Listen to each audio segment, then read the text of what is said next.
14장 하나님의 섭리 가운데 직장에서의 특별한 일이나 다른 어떤 사유로 인해 몇몇 가정의 사람들이 각자의 가정을 떠나 해외에서 함께 모이게 되었을 때에는 그들이 어디를 가더라도 하나님께서 그들과 함께 하실 것이기에 그 가운데서 그 모임을 인도하기에 가장 적합하다고 판단되는 사람을 주의하여 세워 기도와 감사의 의무를 다하는 일에 소홀하지 않도록 해야 한다. 아울러 그러한 모임 가운데서는 부정한 대화를 하지 않도록 하며 덕을 세우는 선한 말을 하여 이를 듣는 자들에게 은혜를 끼칠 수 있도록 해야 한다. 이 모든 지침들과 규범의 의도와 목적은 다른 것이 아니니 한편으로 교회의 모든 목사들과 다양한 직업을 지닌 여러 성도들 가운데 경건의 능력과 그것의 실천을 중요하게 여기고 이를 고양할 수 있도록 하며 모든 불경건과 신앙에 대한 비난을 억제하기 위함이다. 또 다른 한편으로는 신앙훈련이라는 구실 가운데서 오류와 스캔들 그리고 분열을 일으키는 것을 막으며 공적인 교회의 사역과 예배를 무시하며 경멸할 수 있는 모임이나 관행들을 허용하지 않기 위함이다. 아울러 그리스도인으로서의 의무를 소홀히 하거나 진리와 평화에 반하는 육에 속한 악행을 제지하기 위함이다. 해설입니다. 가정예배 모범은 이미 언급한 것처럼 만인제사장의 이론을 바탕으로 성직과 세속적인 직업을 엄격히 구분하지 않고 모두가 각자의 직업 가운데서 부르심에 합당한 경건의 능력과 실천을 추구하도록 할 뿐 아니라 그러한 실천 가운데서 부주의하게 오해하여 빠질 수 있는 오류에 대해서도 경계토록 하는 목적 또한 지니고 있음을 끝으로 언급하고 있습니다. 그런데 현대의 교회들에서는 급속한 세속화가 이루어지고 있는데 그러한 세속화의 주된 원인 가운데 하나가 또한 만인제사장의 이론에 대한 오해와 그로 말미암은 오류에 기인하고 있습니다.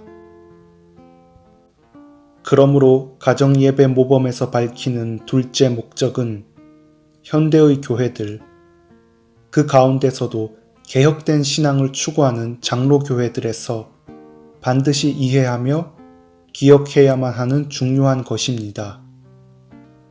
여기서 가정예배 모범의 둘째 목적에 대해 좀 더 구체적으로 살펴보면 먼저 신앙훈련이라는 구실 가운데서 오류와 스캔들 그리고 분열을 일으키는 것을 막기 위함이라고 했으니 이는 6장과 7장 그리고 스캔들에 관해서는 13장의 문구에서 주로 경계했던 내용입니다. 두 번째로 공적인 교회의 사역과 예배를 무시하며 경멸할 수 있는 모임이나 관행들을 허용하지 않기 위함이라고 했는데 가정예배를 비롯한 기타의 모든 사적인 모임들은 예배당에서 공적으로 모여서 드리는 예배나 사역에 방해를 초래하지 않도록 주의할 것을 언급하고 있습니다. 이는 특별히 마지막 14장에서 언급한 부득이한 경우의 모임이나 예배라 할지라도 교회의 공적인 사역과 예배에 역행하는 것이 되지 않도록 각별히 조심하여 시행토록 한 내용입니다. 하지만 현대의 교회들은 오히려 이처럼 조심하여 시행해야 하는 모임을 빈번하게 혹은 정기적으로 갖도록 권장하는 경우가 많습니다.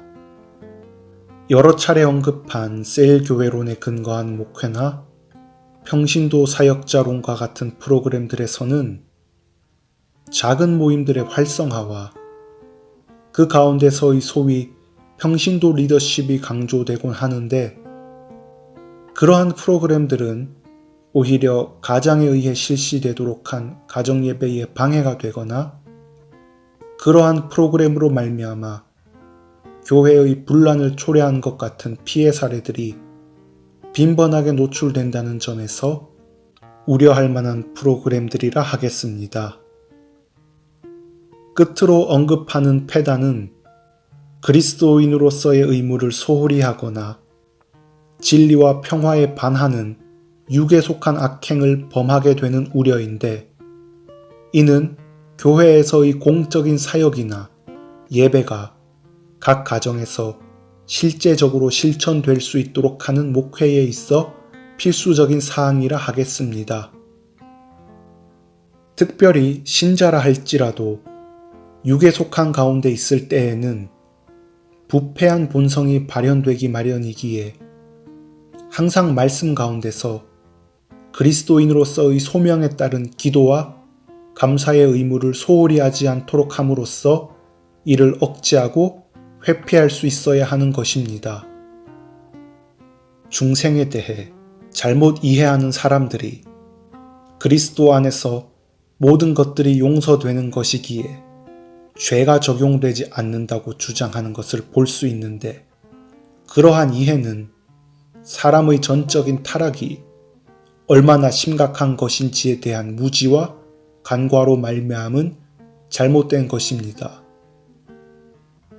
더구나 그러한 오류가 유입되는 주된 경로가 바로 교회 안에서 가령 구역장 등의 일반 신자들이 성경 공부 같은 신앙생활이라는 미명하에 시행하는 모임들이며, 그로 말미암아 분열을 초래하는 경우들을 한국의 많은 교회들 가운데서 찾아볼 수 있습니다.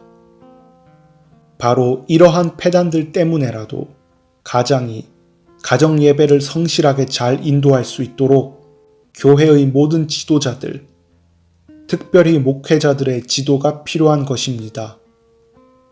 마치 교회가 공적인 부르심 가운데서 목회 사역자인 목사를 세우듯이 동시에 신자들의 가정에 대해서도 가장을 세워 자기 가정에 대한 목회 사역을 감당할 수 있도록 지원하고 지도해야 마땅한 것입니다.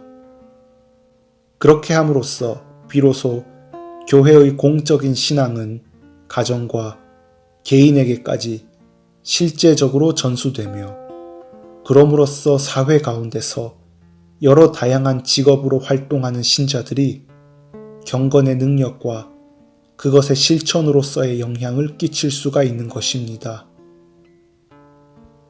그러므로 개혁된 신앙을 추구하는 장로교회의 목회자들이라면 더더욱 자신의 목회 사역에 있어서 가정을 인도하는 가장을 세워 가정 예배를 성실하게 드리도록 하는 일에 많은 비중과 노력을 기울여야 하겠습니다.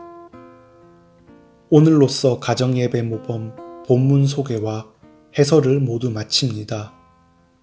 각 가정과 개인마다 바른 방식으로의 예배가 드려지길 소망합니다.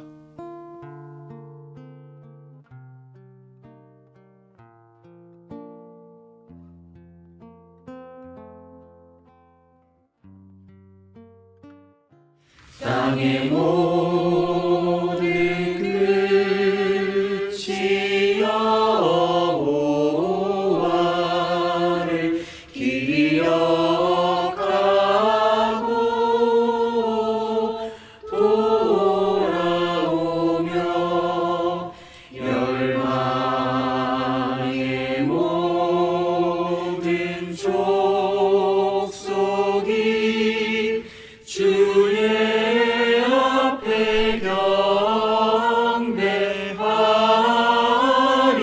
경배하리니 나라는 여호와의 것이요 여호와는 열방의 주제시